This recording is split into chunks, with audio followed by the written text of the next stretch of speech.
So one of the hardest things that we do as an indie producer is the ability to be able to market our music effectively. There's a whole range of methods that we can use to be able to get our music in front of the people that actually want to and need to listen to it. So in this video, I'll cover with you some of the techniques and some of the methods that I use to personally market and promote my music, not only for my personal stuff, but also for the stuff that's actually been coming out through my independent label, FTFT Records. So let's get into the video. So what we'll do is we'll cover a couple of options that you can actually use to market your music. This will include some paid options, and we'll also look at including some free options for all those musicians and all those indie artists who are on a tight budget.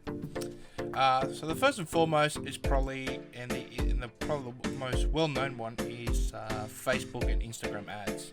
Now, if you don't know how to do Facebook and Instagram ads, don't worry. I will put some links below underneath this video where you can actually get some links to some really good material from the likes of Andrew Southworth and Tom Dupree III, who are excellent at explaining Facebook ads a lot more than I am.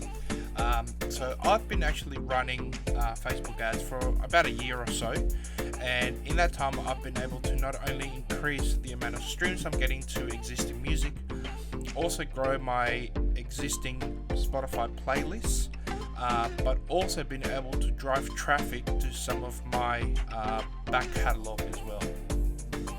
So what I've got here is I've got a couple of campaigns that I'm running, including 3 campaigns, or 1 campaign to a deeper, chilled out Spotify playlist.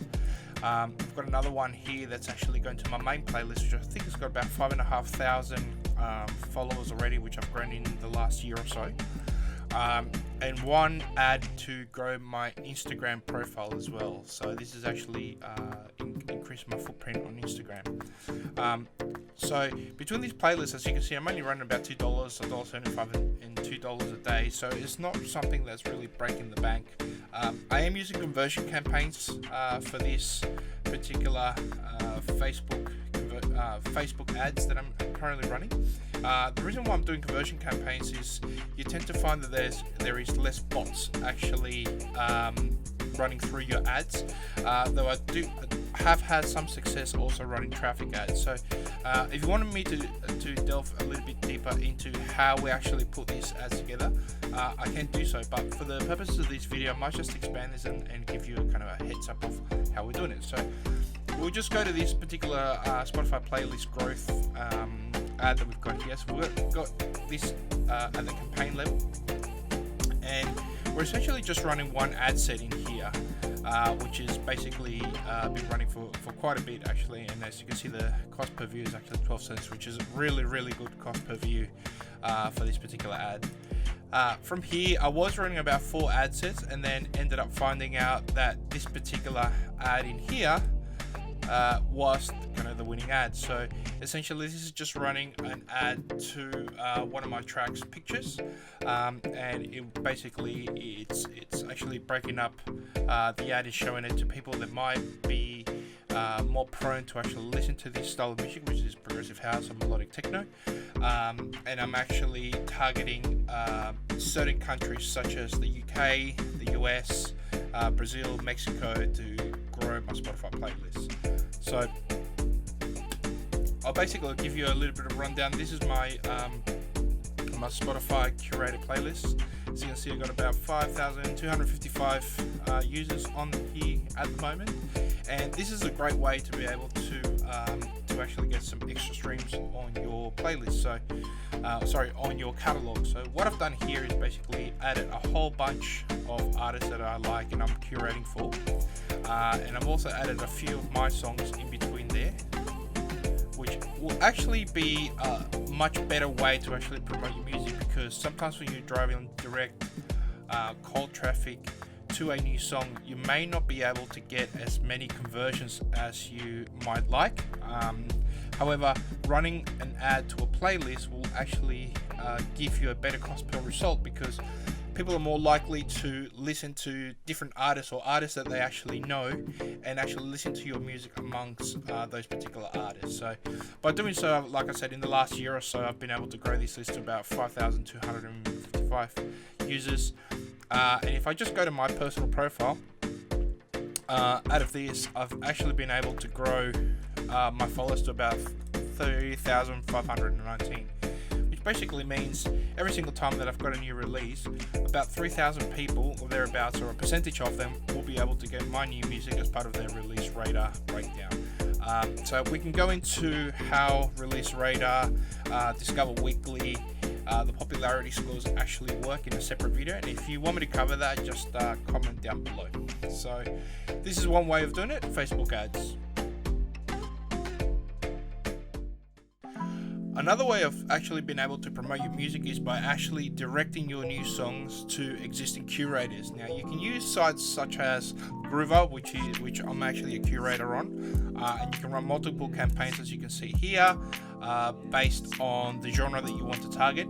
You can also use other websites such as Submit Hub. So what you would do in sites such as Groover or Submit Hub is basically target the individual curators that you actually want to be able to submit your song to, unlike sites such as Playlist Push, where you will pay a certain amount of money and the website itself will actually send out your track to the curators who it thinks are most likely to be listening to songs with the same genre as the song you are submitting. So we'll give a bit of a rundown of how we run Submit Hub. If you haven't used it before, you just go to submithub.com, or in this case groover.co, and you essentially can just run a campaign. You can submit this song, for example, so I want to submit it to curators. We want to use premium because there's more of a chance of them actually being able to listen to it.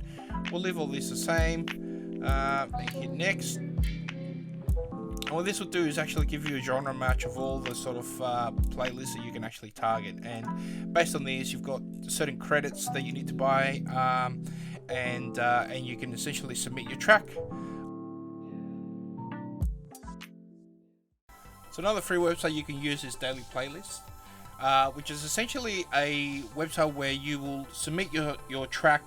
There will be some gates associated with the individual curators. You may have to follow their playlist or follow a particular artist, and then this site will actually allow you to send out your song absolutely free to those particular curators. So this is great if you're on a tight budget and you want to be able to get your song in front of given curators.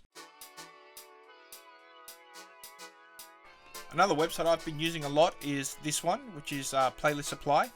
Unlike the other particular websites that we checked out there before, this particular website will actually allow you to hit a keyword in here to actually look for playlists that may be associated with a keyword that you're looking for. So for example, if I was looking at progressive house and I hit search,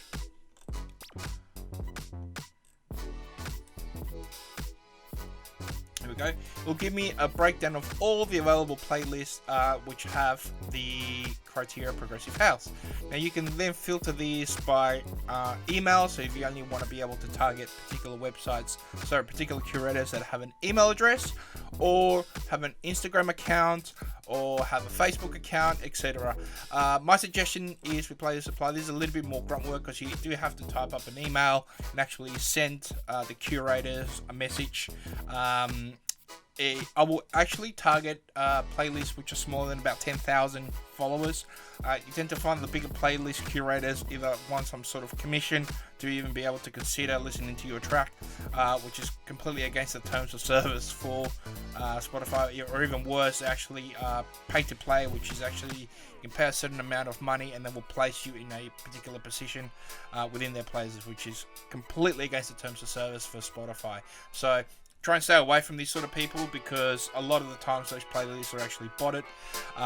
Playlist Supply though does a very good job of scanning the playlist every couple of months, so I would recommend actually using them. Like I said, it is a little bit more work to actually find the information that you actually do want to get and the playlist that you do want to hit. I believe it's only about $15 or $20 I think a month anyways, to be able to get Playlist Supply.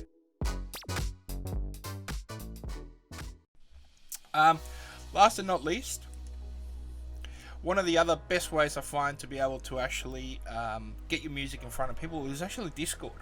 As you can see here, I'm actually subscribed to a lot of different Discord servers, including my own, where we will actually post your music amongst other people and vice versa, and actually start building a community.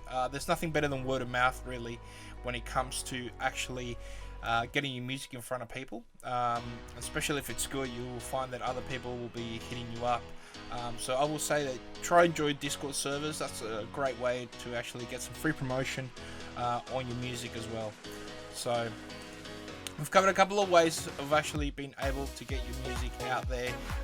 Look, if you want me to cover anything more in detail, please leave a comment down below, and we can go into some of these options a little bit deeper.